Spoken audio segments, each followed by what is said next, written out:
Well, good morning. Yes, it's me, Kenny Polcari, your host of the party, and today is Monday, September 23rd, 2024, and it is another gorgeous day. It rained here overnight. It was a little bit kind of stormy, and we got a hurricane coming up through the Gulf and going to hit kind of the Panhandle and Tampa over the next couple of days. So it's going to be stormy here in the southern part of the United States, but here on the East Coast, it looks like it is going to be another spectacular day. In any event, here are the things that you need to know to get your day started, right? So the Fed is redefining recalibration, and Bostic and Goolsbee are going to clarify that today. And are the transports really telling us anything? 50 basis points was a 10% cut, which is a big cut. I'm just saying. FDX disappoints, oil is flat, gold is up, bonds are flat, and what do we have for dinner tonight? We're going to have the veal francese, right? So it's a dish I'll give you just in a little bit. So stocks traded mostly in negative territory all day on Friday after the explosive rally that we saw on Thursday that saw the Dow and the S&P kiss and make new closing highs. The euphoria created by Wednesday's press event when JJ's announcement of a 50 basis point rate cut seemed to fade further away as the day passed on Friday. Investors and traders are trying to understand the latest buzzword by the Fed in the Fed commentary: recalibrate. In order to understand recalibrate, you have to first make sure you understand what it means to calibrate. Calibrate means to make standard. So in this case, we were talking about calibrating interest rates, and they have been calibrated. They were made standard to reflect what was considered to be neutral, 5.25%, 5.5% rate when the Fed was fighting inflation and raising rates. But now inflation appears to be trending lower, but it's still rising, just at a slower pace. And JJ and the team thought it was necessary now to recalibrate rates, right? Make them different to reflect the new normal, suggesting that 5.25%, 5.5% rates were no longer necessary, and in fact could be too tight enough to bring the economy to a standstill. Not what they really want to do. Thus the recalibration, and that came in the form of a crisis level 50 basis point rate cut seen on Wednesday. Now, we can all talk about whether it was crisis level or not because it's an individual interpretation. It's all in the interpretation linked to our own experiences. So we will each make our own decisions based on what we think is happening. I'm in the camp that suggests caution ahead.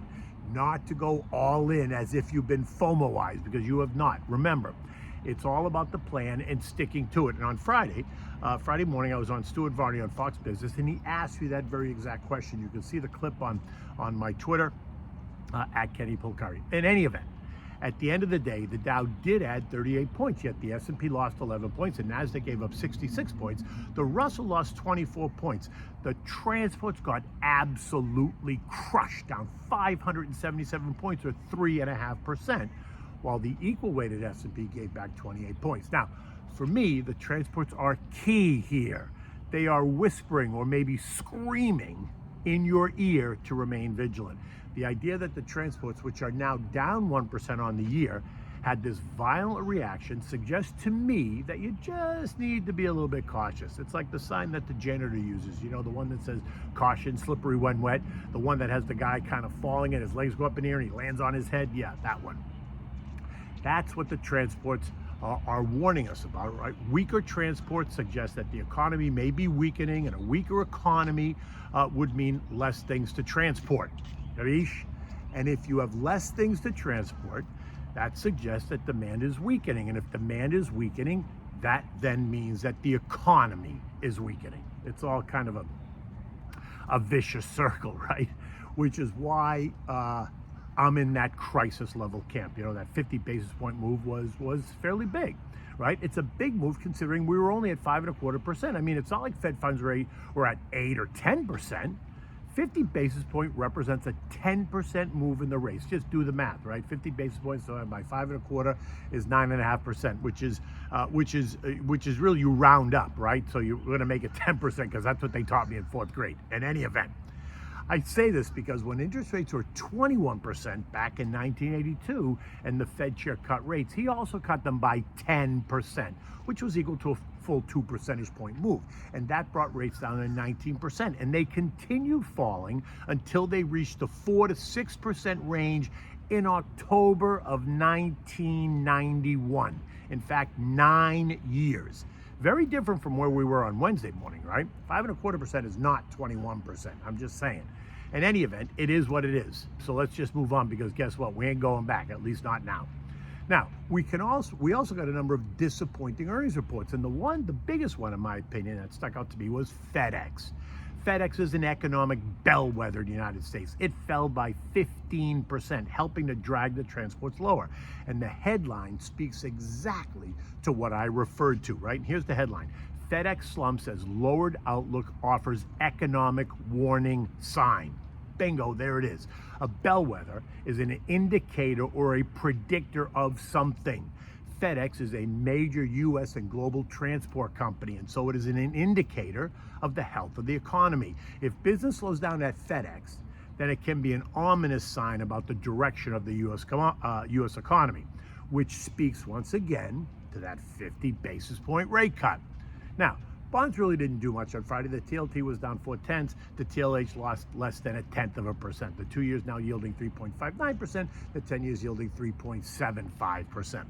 Oil continues to churn as it tests and retests resistance of the August lows at $72 a barrel. This morning, oil is trading at $70.94 a barrel, down about 7 cents. Don't forget, the unrest in the Mideast is not fully priced into the price of oil because there have not been any major disruptions yet. If we suddenly see that, though, then I would expect oil is going to surge higher. Gold continues to trade and make new highs. This morning it's trading at $2,641, which is down $5, but this after trading as high overnight of $26.56, which is a new high. We discussed this. Lower rates is going to cause the dollar to decline, currently at 100.723, down 5% since the July high when the whole rate discussion thing really got more serious. And that is going to cause gold and other precious metals and commodities to advance. Gold is up 11% since that July low, while silver's up 13%. The BCOM, which is the Bloomberg Commodity Index, is up 6.3% since August 5th. BCOM includes things like gold, silver, nat gas, crude oil, copper, corn, soybeans, live cattle, live hogs, zinc, nickel, wheat, and a whole lot more. See all commodities. Gold is also the ultimate safety play for investors and for people as they grow more concerned about the economy and inflation. This is just another reason that we're seeing a more dramatic move into gold. For now, trendline support for gold is at 25.12, which is down $130 or 5% from here. Since we're above all three trend lines, you kind of have to try and draw and create a level where you think you're going to find some resistance. So if you draw the trend line from the December 2023 high, it suggests that we might run into resistance around the 27.25 level. But if you draw it from the April 2024 high, it suggests that we are at resistance right now. So you have to tread cautiously. Remember, gold is up 22% year to date, which is a massive move for gold. Eco data this week includes new home sales expected to be lower, the final revision to second quarter GDP, pending home sales expected to be lower, personal income and personal spending, and Friday brings us the all-important August PCE report, which you remember is the Fed's favorite inflation gauge, and it is expected to be down, which is a positive. And that's going to confirm the Fed's rate decision. Today we're going to hear from two Fed heads, Atlanta's Rafi Bostic and Chicago's Austin Goolsbee. Expect both to reiterate and support the 50 basis point move. You don't really think that the first two people out after the announcement are going to go against the move, do you? That would be Michie Bowman. She was the lone dissenter in that vote. In any event, it's going to be more about what these two boys say about the next move and then the moves after that.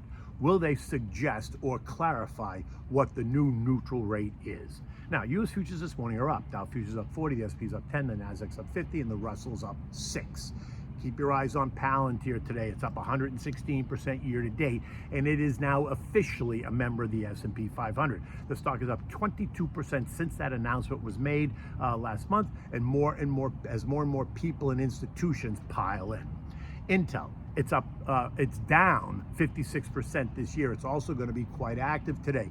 Over the weekend, Qualcomm indicated that it is interested in discussing a friendly takeover, while this morning, Apollo Management has offered to make a $5 billion investment in the company. The stock is now up 5% in the pre-market, It would be more, but there are some significant regulatory, financial, and execution challenges if, in fact, it were to be taken over.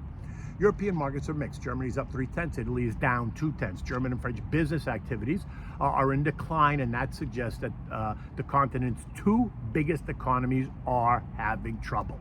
France's business activity fell to 47.4, which is contraction territory, down from 53.1 in August. German activity fell from 48.4, which was already contraction, to 47.2, which is more contractionary. On a side note, every once in a while, I just toss in a name that I personally have been watching. A couple of months ago, I put up Netgear. It's up 47% since I mentioned it. Here, it's up 7%. Groupon, which is flat, but it did surge by 50% after I mentioned it, but I still believe in that story. And then there's always AppTech, right, which is down 12% this year, but it's also after surging by 500% before it collapsed. Well, today's a new one. Telesat, it's up 14% year to date, right? TSAT. Their low Earth orbit satellites, their improved broadband connectivity, their recent government agreements, as well as their latest SpaceX agreement are all expected to drive significant demand. They are buying back their debt, and that should enhance their stock valuation. This is a small cap Canadian name, 650 million. Thus, it is volatile. So you need to do your own homework and understand your risk profile, and as always, proceed with caution. The S&P closed at 5702, down 11 points. Expect to see more Fed heads coming out to tell their story after today's two guys and try to keep the markets calm. In addition, we're nearing the end of the presidential election cycle, and we have a simmering Mideast, all while China and Russia are making noise in the North Pacific, right? Think of joint military exercises as they deepen their bonds.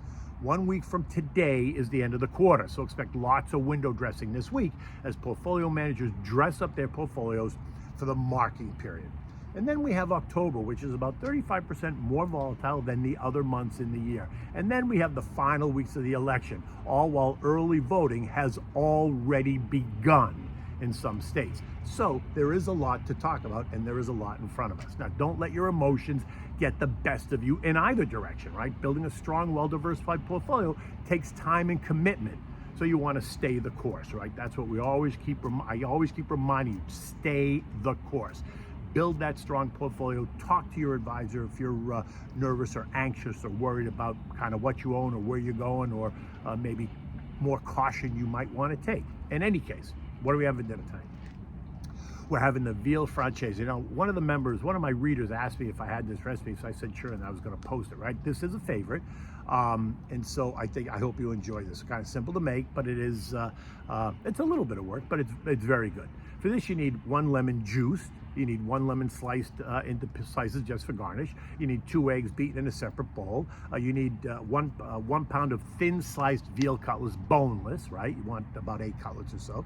You want salt and pepper. You need flour for dredging. You need olive oil, chicken stock, a half a cup of dry white wine, Pinot Grigio, Santa Margherita. You need a half a cup of heavy cream, which is optional, and minced parsley. You want to heat your pan over medium-high heat. Add all olive oil to the pan. While that's happening, you want to season the cutlets with salt and pepper, then dredge them in the flour and dip them in the beaten egg. When the oil is hot, you're going to add the cutlets to the pan. You're going to cook for 2 minutes on one side, flip them over and cook for 2 minutes on the other side. Then transfer the cutlets to a plate, cover them with tinfoil and keep them warm. Repeat the process until you've cooked all the cutlets. Now, once you've cooked all the cutlets, using that same pan, reduce the heat to medium. Add 1 cup of chicken stock. You need the fresh lemon juice and the wine, right? And then stir it to combine. Let the alcohol and the wine boil away. After 3 minutes, you're going to whisk in a total of 4 tablespoons of butter, 1 tablespoon at a time. And then you're going to add the heavy cream if you are using it. Mix it all up. Right now, put the veal cutlets back in the pan and cook them just for a couple of minutes to reheat them and combine them with the sauce. When you're going to serve this, you're going to place the cutlet on the plate, top it with the sauce, and then sprinkle it with the minced parsley. Serve this with steamed green beans and a large green mixed salad, and then you can use the lemon wedges also as a decoration on the plate. In any event, I think you'll really enjoy this. And look, you can make this, you can use chicken, use the same recipe. You can replace it with chicken if you want to do chicken franchise. In any event, today is going to be about 80 to 82 degrees. You can see behind me, there's a little bit of clouds, but as I look over this way, it's nice and blue sky. So I suspect we're going to have a beautiful day here in South Florida. Until I will be on Neil Cavuto, by the way, at 12 o'clock on Fox Business. So tune in if you want to see. And in any event, until tomorrow, take good care.